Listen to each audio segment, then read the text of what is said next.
Hi everybody and happy Monday. I've got just a couple of announcements for you this week.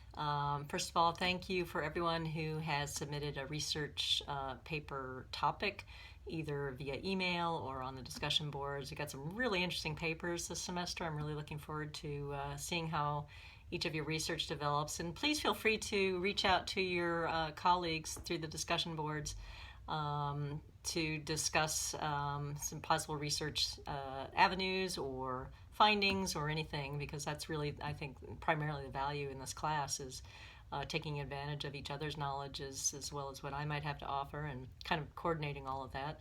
So anyway, kudos to you who have already done some thinking along those lines. That's great. The group activity, great job everybody. I know it kind of snuck up on some people, and that's really the only kind of group activity you'll have for this semester. So everything else should be pretty clearly delineated, and you're pretty much kind of on your own for the rest of the semester. But I hope you found the activity to be of some value. I will be looking at the posts this week and hopefully be making some comments. So I do really want to read and spend time and try to respond to your specific questions and findings for each group. So check back there to see if, for some updates and for some comments. But thank you all for participating and making a wonderful go of it. And I hope it also helped you realize how much goes on in our minds when we are engaging at various levels, and sometimes we forget to think about what we're doing. So hopefully this activity has kind of made that become a little bit more clear. A couple of other things. So we're starting a new unit. We're starting our unit on facilities planning, and this week we'll begin with disaster planning, and then we'll move on to disaster recovery. Looking forward to especially Christina's weighing in on this, and she made it through Hurricane Dorian, and others have suffered other kinds of either recently or not recently have undergone issues having to do with disaster planning, and I know you're all working on your disaster plan, so that's fabulous. So hopefully everything will kind of coincide and so that everything makes sense. I wanted to mention that there is a video that was produced by a former student of mine, Patrick Stanley, who I believe is still at the University of Georgia and who works in their book preservation lab. And he made a video to share with the class last time I offered this, and he has agreed to let us to continue to use it. It's actually on YouTube.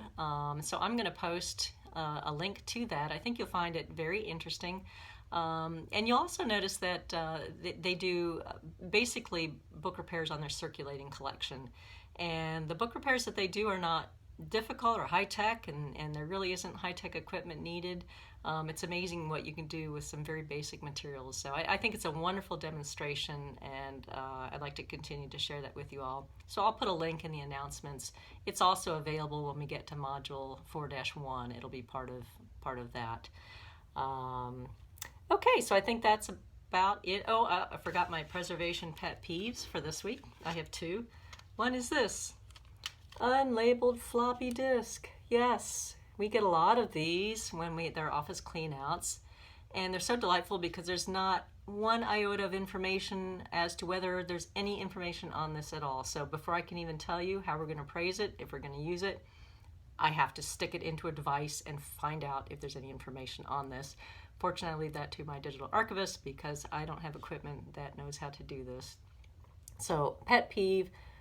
If you're ever at a work environment, I know we don't have media like this anymore, but label, label your stuff for the poor archivist down the road. Another pet peeve, I showed you my crusty rubber band, so I'll just share this one. I don't know if you can make it out. This is a piece of paper, a letter, a piece of correspondence that has been somewhat damaged by resting against paper. You can see how some of the paper has been discolored. There was a colored piece of paper that was stored next to this for a long period of time and has completely darkened, unfortunately, and stained this piece of paper. So not a whole heck of a lot we can do about that. All we can do is, remove this piece of paper from any offending newspaper clippings and things like that, or cardboard that might leach into it. But otherwise, there's not a whole heck of a lot we can do. Fortunately, it's still in pretty good shape. We can still read it, and the paper is still very pliable. So this one is still salvageable. So, okay, that's all I have for you this week. I hope you have a wonderful week and keep your comments and questions coming.